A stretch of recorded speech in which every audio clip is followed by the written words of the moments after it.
mais uma lição diária para o seu coração.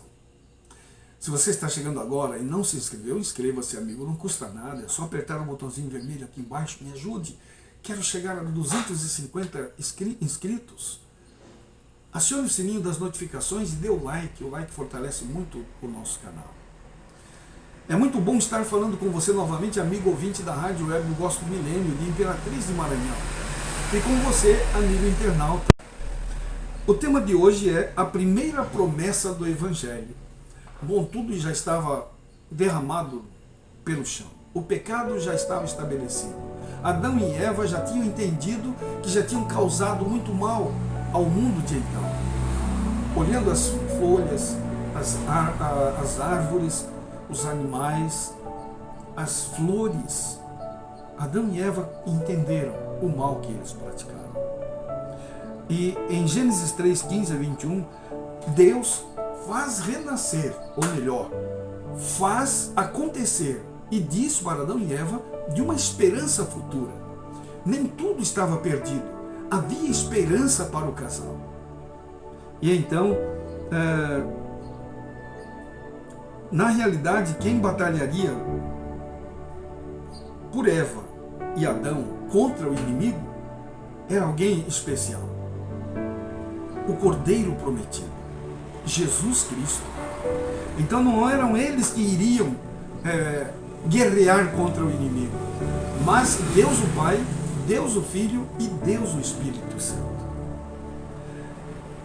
Embora a terra foi amaldiçoada, e também Deus amaldiçoou a serpente ao declarar: porém inimizade entre você e a mulher, entre a sua descendência e o descendente dela.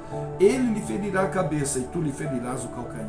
Na realidade está falando aí da grande esperança que aconteceria, que um dia o mal seria dominado novamente e ele não teria mais a supremacia pelo mundo. É claro que se você prefere ouvir o mal, ouvir o enganador, então você vai continuar com ele. Mas se você coloca em seu coração que deve ouvir a Deus, a voz do Deus Espírito Santo, acredite, Deus irá mudar a sua vida. Deus irá refazê-lo se isto for necessário. Por natureza somos transgressores agora, não tem outro jeito, e escravos do pecado.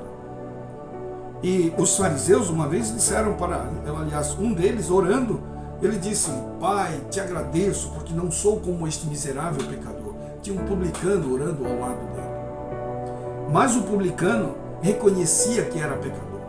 E ele dizia: Pai, não tenho condições nem de olhar para cima. É isso que precisamos ter em nosso coração. Somos pecadores, indignos pecadores, miseráveis pecadores, mas com esperança. O Deus Espírito Santo quer mudar a nossa história, quer mudar a sua história. Sem a graça que converte e o poder que renova, seríamos cativos de Satanás, sempre cumprindo as suas ordens. Agora não é mais assim. Depois da morte de Cristo na cruz do Calvário, acredite, amigo, vou repetir, com a graça e o poder que renova, seremos novas criaturas. Pela primeira vez teria que testemunhar a morte. Adão e Eva sentiram chocados, mas diante da promessa de Deus, eles seriam restabelecidos diante dele. E também em 2 Coríntios 5, 21 e Hebreus 9, 28, fala que aquele que não conheceu o pecado, ele se fez pecado por nós, para que nele fôssemos feitos justiça de Deus. Cristo não pecou. Ele não deveria morrer. E, no entanto, foi até a morte e morte na cruz. Lembram que ontem nós falamos sobre as consequências do pecado? E nós falamos 3, ainda faltam 7. Então, a quarta consequência do pecado e da desobediência trouxe à morte a família humana, porque o relacionamento de Adão e Eva com o doador da vida foi rompido, conforme está em Gênesis 3,19. Quinto, o pecado ou desobediência tornaria o parto e a criação de filhos uma experiência dolorosa, conforme está em Gênesis 3,16. E a coisa foi longe na questão dos filhos. que hoje o inimigo de Deus quer que nós fiquemos discutindo política. Não, porque o culpado é besta, aquele lá não tem culpa. Ele usa este ou aquele, tanto faz, para que as coisas ruins aconteçam. E os nossos filhos fiquem perdidos sobre a questão da sua sexualidade. Isso não é questão de esquerda ou direita, é questão do demônio. E ele quer confundir a sua mente e a minha mente, para que a gente fique discutindo coisas e esqueçamos de educar os nossos filhos, de orientar os nossos filhos. Isso está em Gênesis 3,16. E o sexto, o pecado ou desobediência tornaria o casamento uma experiência de luta pelo domínio e supremacia, fazendo com que deixasse de ser um relacionamento amoroso, carinhoso, emocional e íntimo entre parceiros heterossexuais e iguais. Gênesis 3,16, ainda na mesma situação. E o sétimo, o pecado tornaria o trabalho uma experiência dolorosa. Suor e cansaço resultantes do esforço para obter o sustento se tornariam parte da vida, conforme Gênesis 3,18. E também o pecado, o oitavo, o pecado de Adão e Eva resultou no prejuízo do seu senso de que era bom e na perda de sua capacidade de discernir entre o bem e o mal, conforme está em Gênesis 3:5 e 22.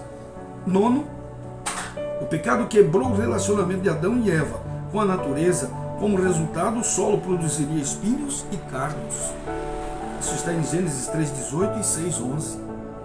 E, portanto, o décimo, o pecado trouxe violência, dor, ódio, poligamia, etc., conforme Gênesis 4:19. Amigos, violência, dor, ódio é o que nós estamos vivenciando hoje. Sabem que mais Satanás faz com que as pessoas não notem isso. E eles falam na maior cara de pau: violento? Eu? Violentos são vocês.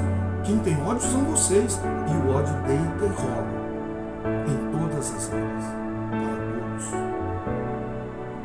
todos. Gênesis capítulo 3 é um modelo para se entender a natureza do pecado e da salvação. Nesse capítulo, todo o Evangelho já está presente, como é visto na graça imerecida que flui do Calvário para Adão e Eva, conforme Apocalipse 13, versículo 8.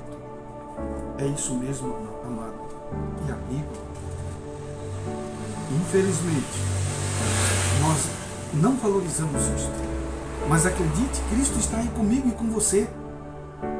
O céu encheu-se de tristeza quando compreendeu que o ser humano estava perdido, que o mundo que Deus havia criado devia encher-se de mortais condenados à miséria, enfermidade, à morte, e não haveria um meio de livramento para o transgressor. Satanás queria mostrar para o homem somente a morte, só desgraça. A família inteira de Adão devia morrer. Vi o adorável Jesus e contemplei uma expressão de compaixão e tristeza em seu rosto. Logo eu o vi aproximar-se da luz extraordinariamente brilhante que cercava o Pai. Disse meu anjo assistente: ele está em conversa íntima com o Pai. Quando ele veio de seu Pai, fez então saber ao exército angelical que um meio de livramento havia sido estabelecido para o homem perdido. Disse-lhes que estivera a pleitear com seu Pai e se oferecera para dar sua vida como resgate e tomar sobre si a sentença de morte, a fim de que por meio dele o ser humano pudesse encontrar perdão, que pelos méritos de seu sangue e obediência à lei divina, ele poderia ter o favor de Deus e ser trazido para o belo jardim e comer do fruto da árvore da vida. Você encontra isso no livro Primeiros Escritos, página 147. Em toda a plenitude de sua divindade, em toda a glória de sua humanidade imaculada, Cristo se entregou por nós como sacrifício completo e voluntário. E todo indivíduo que vai a Ele deve aceitá-lo como se fosse a única pessoa pela qual o preço foi pago. Assim como em Adão todos morrem, também todos serão vivificados em Cristo, pois os obedientes ressuscitarão para a imortalidade. E o transgressor ressurgirá dentre os mortos para sofrer a morte, a penalidade da lei que ele infringiu. Muitos adotaram a posição de que não podem pecar por terem sido santificados, mas isso é uma enganosa armadilha do maligno. Há constantes perigos de cair em pecado, pois Cristo nos admoestou a vigiar e orar, para que então entremos em tentação. Se estamos cientes da debilidade do próprio eu, não seremos presunçosos, nem indiferentes ao perigo, mas sentiremos a necessidade de buscar a fonte de nossa força, Jesus, justiça nossa. Viremos em arrependimento e contrição, com angustiado senso de nossa debilidade finita, aprendendo que precisamos recorrer diariamente aos méritos do sangue de Cristo, para que nos tornemos vasos em condições, vejam bem, de ser usados pelo Mestre. Confiando assim em Deus, não seremos achados batalhando contra a verdade, mas estaremos sempre habilitados a defender o que é correto. Devemos apegar-nos aos ensinos da Bíblia e não seguir os costumes e as tradições do mundo, os dizeres e os atos de seres humanos. Você encontra isso no livro Este Dia com Deus, que é uma meditação matinal de 19 de maio, na página 146. De fato, amigo, devemos apegar-nos aos ensinos da Bíblia e não seguir os costumes e as tradições do mundo. O que está destruindo as pessoas é o que o mundo está mandando dizer. Odeie, e a pessoa odeia. Separem-se, e a pessoa se separa. Precisamos estudar a Bíblia e não seguir costumes e mandatos de homens. Os atos de seres humanos não são os atos de Deus, acredite nisso. Deus quer o melhor para mim e para você. Creiamos neste Deus, confiemos nele. Você não vai ter nenhuma passagem bíblica dizendo que você precisa adorar uma pessoa e obedecer o que a pessoa está mandando, nem que seja contrário ao que a Bíblia diz, porque a Bíblia diz: ame o teu próximo, orai pelos vossos inimigos. Pense nisso. Vamos orar. Pai eterno, o Senhor nos criou, e nos criou para amar, para ter paz, para vivermos em harmonia. Perdoe os nossos pecados, Pai. Ajuda-nos para que possamos estar mais próximos de Ti. Tem misericórdia de nós. Tudo isso te peço e já te agradeço. Em nome de Jesus. Amém, Senhor. Amém. Você pode continuar nos ajudando um pouco mais. Só você enviar esse vídeo para seus amigos, colegas de trabalho e de estudos, compartilhando em suas redes sociais. Ajude-nos a chegar a 250 inscritos. Ouça a Rádio Web Gospel Milênio de Imperatriz de Maranhão. Só clicar o link da rádio aqui na descrição. E adquira o livro Mulher Virtuosa, Quem Achará? Vale a pena, fala de vitória, de sucesso de uma mulher que se apegou tanto a Deus, que Deus lhe concedeu honras. E Deus vai fazer isso com você.